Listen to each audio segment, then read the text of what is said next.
नमस्कार आंचलिक संबाद सकाळ खबर को स्वागत। आम आखपाखे घटी घटना और विभिन्न विषय खबर सह मु ज्योतिरेखा।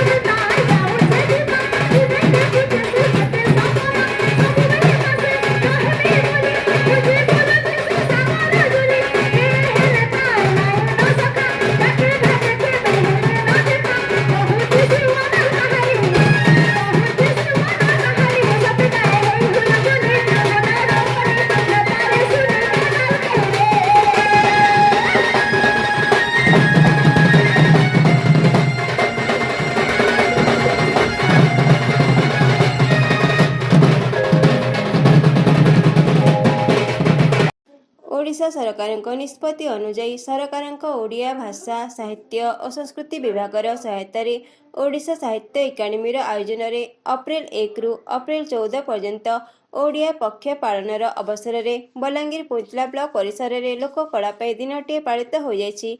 एही कार्यक्रम में संदीप कुमार कुंवर मंच परिचालन में पुंचला ब्लॉक बीडीओ अमरेंद्र स्वाई, जिला संस्कृति अधिकारी रश्मिरंजन मिश्र, वरिष्ठ कलाकार नवीन बेहेरा, पंचानन सेठ, ब्लॉक कला संस्कृति संघ उपसभापति तरुणी सेन दीप मंचासीन होते।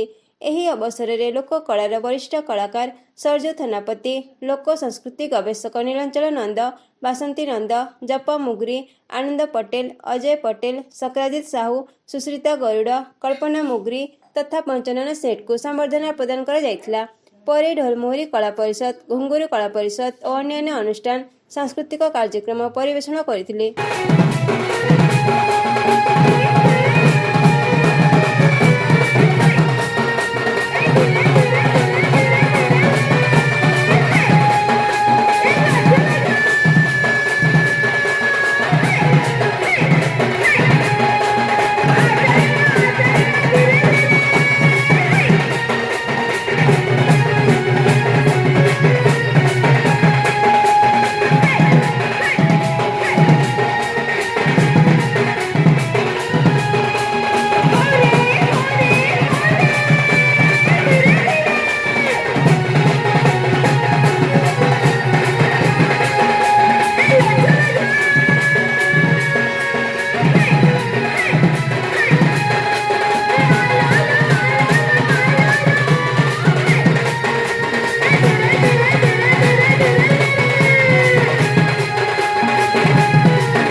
केमिति लागुछि आम सकाळर खबर मतामत निश्चय दियंतु।